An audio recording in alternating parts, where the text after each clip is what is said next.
Ouais. Tu savais que l'oxygénation amenait à l'hydratation? Ouais, que l'hydratation amenait à la beauté. Ouais, c'est un sirois à la télé qui me l'a dit. Un sirois. Eh? Ouais, mais tu sais, une sirène mâle. Eh? Oui, un triton. Non, une sirène mâle. Eh? Mais Attends. t'as pas entendu un truc là? Mais je suis là! Oh, bah, mais t'es plus petite que d'habitude, hein. Bah ouais, mais j'ai oublié mes talons. Ouais, c'est ça, faut vous marrer. N'empêche que moi je viens de voir un film où le héros c'est un nourrisson, il fait pas plus de 40 cm, ça empêche pas de faire des trucs de ouf, hein. Comme quoi? Bah, comme se baigner dans un bol mais se déguiser en chapeau, et ouais, bon d'accord, c'est n'importe quoi.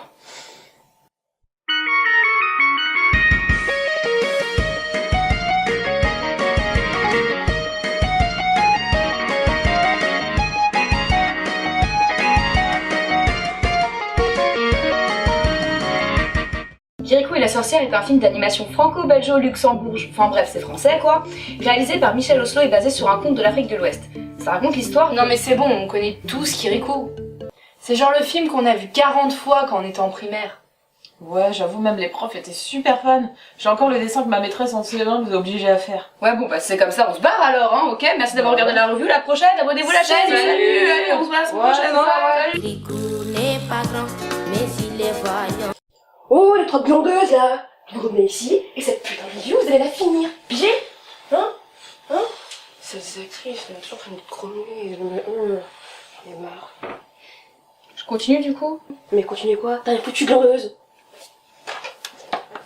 Aïe!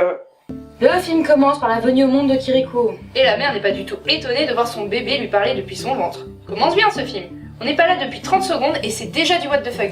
Et encore, t'as pas tout vu. Écoute ce dialogue.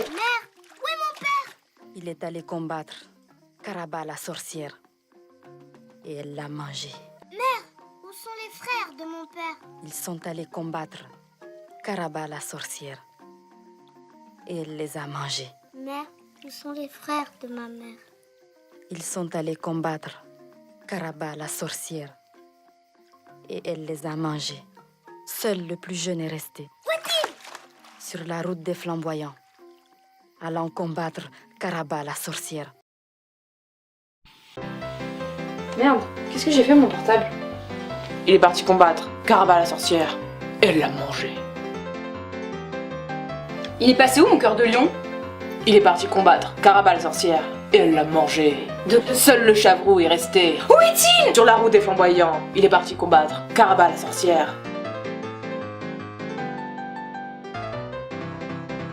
Kirikou, trop curieux, décide donc d'aller aider son oncle à combattre Karaba la sorcière. On est d'accord qu'à ce stade de l'histoire, Kirikou n'est même pas âgé de 3 minutes, hein?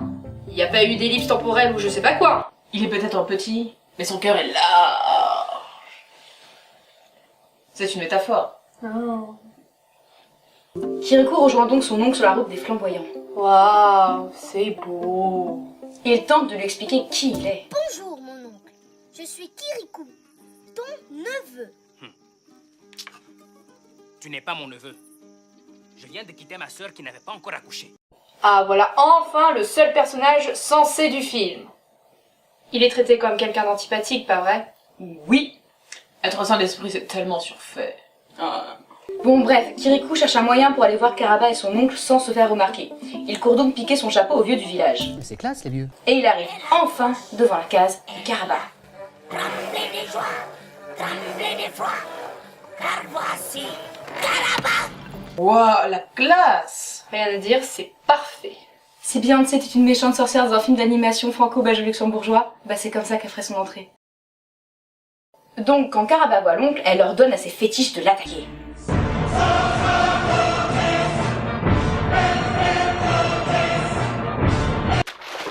Kirikou souffle des conseils à son oncle depuis le chapeau.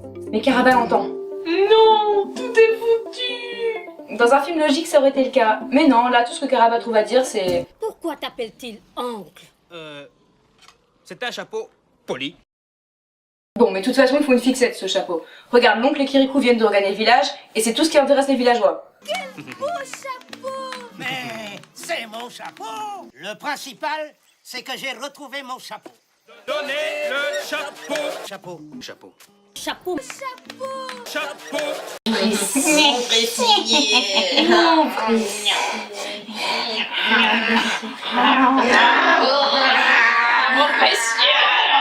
Caraba envoie ses fétiches récupérer le chapeau. T'es sûr que c'est pas lui le personnage principal de ce film là? Mais quand elle s'aperçoit qu'il n'est pas magique, elle décide de punir les villageois pour l'avoir trompé.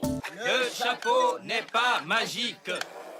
Les femmes doivent apporter à la puissante Caraba tout leur or.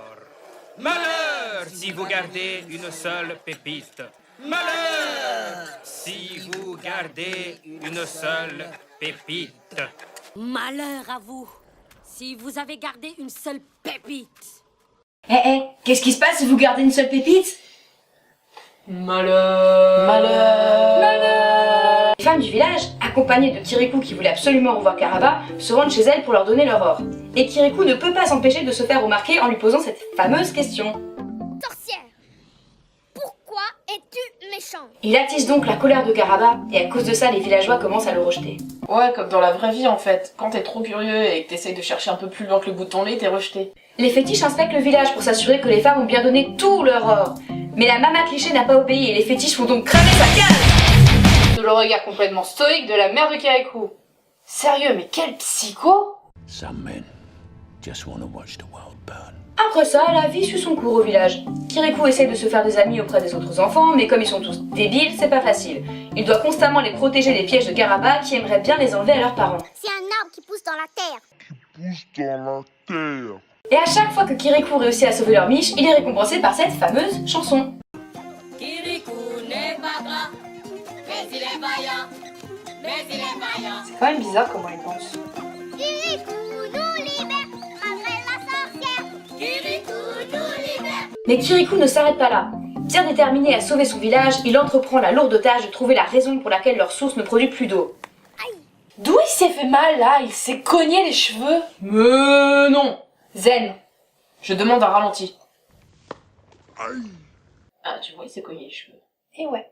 Kirikou découvre alors qu'une sorte de bestiole est en train de boire toute l'eau de la source. Ouais. Et c'est le bruit le plus dégueulasse du monde, ça. Et quelle est donc la décision la plus sage face à cet épineux problème? Il s'empare du tisonnier de la Mama Cliché et empale la bestiole qui explose. Il croit vraiment qu'il va survivre à ça? Aucune chance. Vu sa taille, il va se retrouver noyé et ses poumons vont exploser comme un œuf à la coque réchauffé au micro-ondes. Trop dark? Bref, Kirikou accomplit sa mission et l'eau revient au village. L'eau est là. Ça, c'est ce que je dis quand quelqu'un amène une bouteille d'évian chez moi. Et Kirikou dans tout ça? Il faut que tu sois forte. Il est à l'intérieur, noyé. Briseuse d'ambiance. La mère de Kirikou recueille le corps de son fils, ce qui donne lieu à une scène émouvante. Tout le village chante en chœur la perte de leur enfant chéri et... Pardon. Tu iras en enfer pour ça. Comme vous vous en doutez, Kirikou réussit à s'en tirer. Il continue de suivre le cours de sa vie et devient de plus en plus Il y a curieux. toujours des gens qui nous veulent du mal, sans qu'on leur en ait fait. Comme pour l'eau qui mouille ou le feu qui brûle. Le feu, ça brûle. Et l'eau, ça mouille. Mais comme il est entouré de débiles, personne n'arrive à répondre aux questions qu'il se pose. Sa mère lui suggère alors d'aller voir le vieux sage dans la termitière qui se trouve être aussi son grand-père. Parce que si ton grand-père n'est pas un vieux sage dans une termitière, c'est pas un vrai grand-père. Kirikou life, bitches. Yo. Mais Caraba ne laisse personne accéder au vieux sage, et le fétiche sur le toit guette, prêt à l'alerter au moindre grabuge. Kirikou et sa mère montent alors un stratagème. Kirikou sera caché, agrippé au pagne de sa mère, afin qu'elle puisse l'introduire dans un tunnel près de chez Caraba, qui le mènera de l'autre côté de sa case. Et elle remarque rien là? Elle est trop occupée à faire sa billette. Elle ramasse des herbes pour sa soupe. Sa mère lui confie le poignard de son père, l'avertit qu'il ne pourra entrer dans la termitière que s'il est digne, Histoire de pas trop lui mettre la pression. et Kirikou pénètre donc dans le tunnel. En bas ou en haut? Pour avoir joué à Until Dawn, laisse-moi te dire que dans les deux cas, tu risques d'être dans la bouise. Boom. Butterfly effect. Et en effet, dans les tunnels, il va faire face à plein de dangers, dont un putois. C'est ça le cri du putois? Bah j'en sais rien, ça fait quoi un putois? What does the polka say?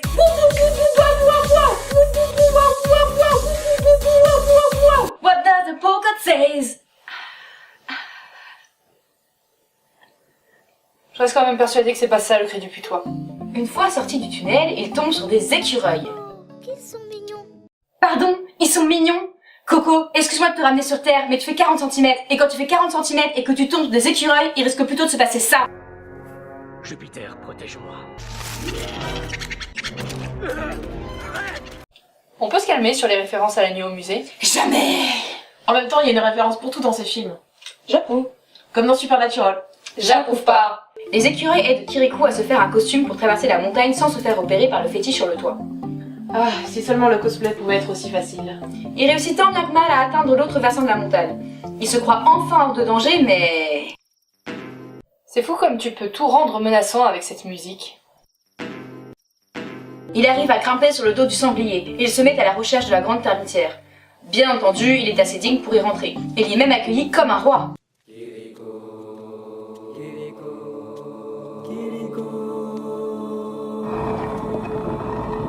Ah ouais, je fais ça quand je rentre quelque part.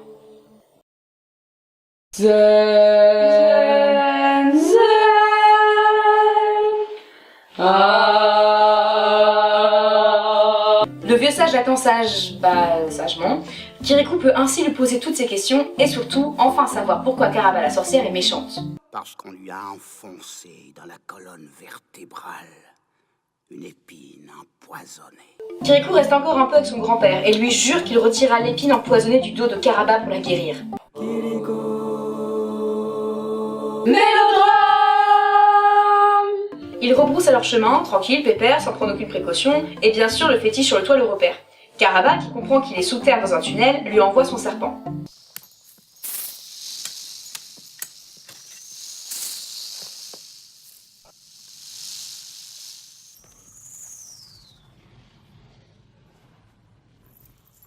Imbécile!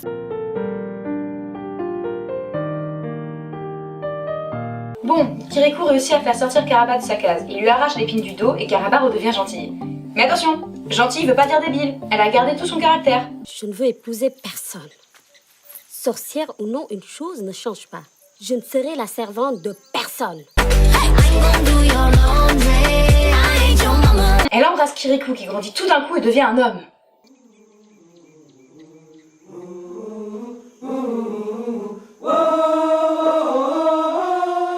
Ouais, en fait, ça c'est juste un Deus Ex Machina pour que Caraba et Kirikou finissent ensemble sans que ça paraisse trop bizarre. Ouais, d'ailleurs, ma maîtresse de CE1 adore cette fin. C'est son couple préféré. Karakou. Quoi, Karakou? C'est le nom du couple Caraba-Kirikou. Karakou. C'est cool, hein? C'est moi qui l'ai inventé. Caraba et Kirikou s'enlacent donc tendrement. C'est si doux. Non mais attendez un instant là, parce que je sais pas laisser passer ça. Doux? T'as déjà touché les cheveux crépus? C'est pas doux ça. Vous pouvez reprendre. Ok. Bah, il y a plus grand chose à dire en fait. Hein. Kirikou et Caraba rejoignent le village main dans la main. Au début, les villageois sont méfiants et sont genre. Mais le vieux sage finit par débarquer. Ah, c'est que maintenant qu'il se bouge, lui? Et il est accompagné par les hommes du village que Caraba n'avait bien sûr jamais mangé, comme l'explique si bien le vieux. Caraba ne mangeait pas les hommes, elle les transformait en objets. En objets obéissants. Ouais, t'entends ça, Kirikou? Caraba, c'est comme ça qu'elles aiment ces hommes, obéissants et décoratifs. Les hommes chantent un chant de victoire, tout le monde s'embrasse, et c'est la fin. Milan? Bah, tout le monde aime ce film, non? C'est mignon, c'est attendrissant, les couleurs et les décors sont super beaux. Oui, et puis le thème du conte et du voyage initiatique est bien respecté, parce que les dialogues sont simples, sont souvent répétés, il y a des petites morales. Non, c'est mignon, c'est sympa. C'est Kirikou, quoi. Ouais, non? Mais sérieux, vous avez que ça à dire? Ce film est tellement plus que ça. Une bonne morale, un bon message de tolérance, des sujets qui ont su toucher toute une génération, adultes comme enfants, plein de métaphores et d'allégories. Ce n'est pas un film, c'est un chef-d'œuvre.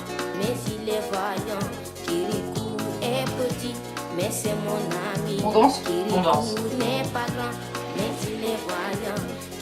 Igna! Mais c'est mon ami. Kirikou n'est pas grand, mais il est vaillant.